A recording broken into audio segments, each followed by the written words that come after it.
ये समझ लेना कि तुम्हारा उद्धार हो गया, तुम्हारा उद्धार সেই দিন হয়ে যাবে সেই দিন তুমি গুরুকে নিজের বাচ্চা মনে করবে। সেই জন্য হ্যাঁ, আজকে আমরা প্রথম কথা হচ্ছে আমাদের অনুষ্ঠান 6 তারিখ থেকে চলছে। 6 তারিখ ভোর 5:45 শুরু হয়েছে, আর আজকে 9 তারিখ 5:45 অখণ্ড ধ্যান ভজন এই আশ্রমে হয়েছে। 24 ঘন্টা, মানে 1 সেকেন্ড বন্ধ হয়নি।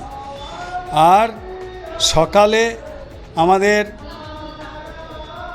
সকালে জয়গুদের ধ্বনি হয়েছে, তারপরে আমাদের 1.5 ঘন্টা সৎসঙ্গ হয়েছে, তারপরে আমাদের যত এই আমার আশ্রমে আশেপাশে আমাদের হাই স্কুল আছে, গার্লস স্কুল আছে, যেখানে ফার্স্ট হয়েছে মাধ্যমিক উচ্চ মাধ্যমিকে তাদের আমন্ত্রিত করে আজকে এখানে তাদের সম্মানিত করেছি, এবং প্রতিবার এটা হয়ে থাকে।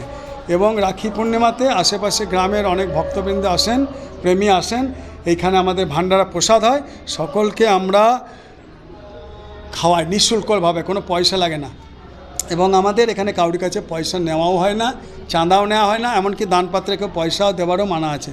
আমাদের এটা গুরুদেবের, সেই জন্য নিঃশুল্কভাবে সকলে আমাদের সেবাটা হয়েছে মেন, আমি সেবা করতে এসেছি। এই ঠাকুর বলতে আমাদের মেন উদ্দেশ্য হচ্ছে আমরা যে জায়গা থেকে এসেছি, আমরা এই মানুষের শরীরে আত্মা, সেই জায়গা আবার পুনরায় পৌঁছে যাওয়ার জন্যে যে গুরুর দরকার, সদ্গুরু, তিনি আমাদের সেই পথ দেখাতে এসেছেন। দেখো তুমি মানুষ হয়েছো, কিন্তু তুমি সাধনা করো, সাধনাটা হচ্ছে মেন। তো আমাদের সেই সাধনা করার জন্য এই মানুষের শরীর পেয়েছে। আমরা সংসারে কাজ করো, যাবতীয় যা কাজ করো, কিন্তু মালিক বলছেন 2 ঘন্টা কমসে কম সাধনা করো, যে তুমি নিজেকে চেনো, তারপরে ভগবানকে চিনবে। তাই নিজেকে চেনার জন্যে আজ আমরা সেই সাধন ভজন করে যাচ্ছি। এবং সমস্ত আমরা যে বলি না মন্দিরে মন্দিরে দেবদেবী দর্শন পাবো, পুজো দিতে চলে যায়, কিন্তু আমাদের মেন হচ্ছে অন্তরে দর্শন করো। কেননা এই চোখে দর্শন করা যায় না, অন্তর্চক্ষে দর্শন করা যায়। সেই জন্য অন্তর্চোখ খোলার জন্যে, শিবনেত্র থার্ড আই জ্ঞানচক্ষু খোলার জন্যে আমরা আজ এই পথ অনুসরণ করেছি এবং সবাইকে এই পথে চলার জন্য বলেছি। আর একটা মেন উদ্দেশ্য হচ্ছে আমাদের প্রত্যেক মানুষের ঘরে যেন ভালো থাকে, কারোর যেন রোগ ব্যাধি কম হয়, অশান্তি কম হয়। সেই জন্য আমাদের মেন উদ্দেশ্য হচ্ছে মাছ, মাংস, ডিম, মদ, এই 4টে জিনিস যদি আমরা সবাইকে বর্জন করাতে পারি, তাহলে আমাদের ঘরে ঘরে আজকে আনন্দেও খুশালি থাকবে। এইটা হচ্ছে আমাদের উদ্দেশ্য।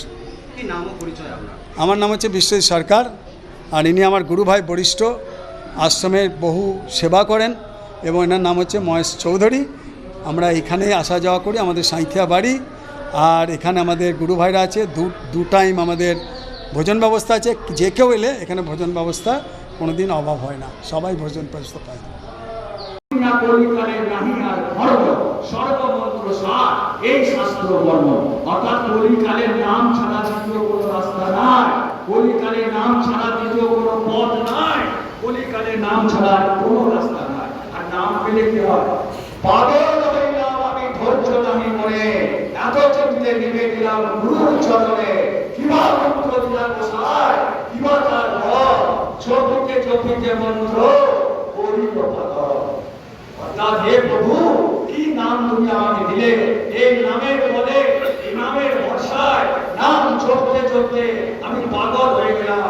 এই দুনিয়া আমার কাছে অসার মনে হয়, এই ধন দৌলত টাকা পয়সা আমার কাছে পুরা কাছড়া মনে হয়।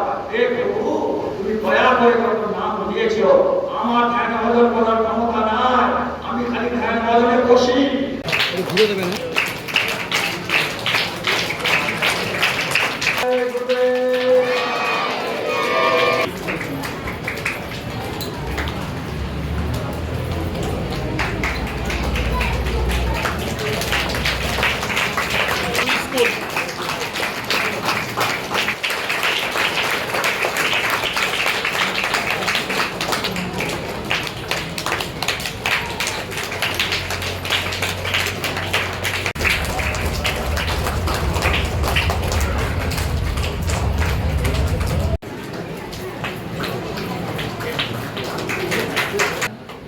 আমাদের পশ্চিম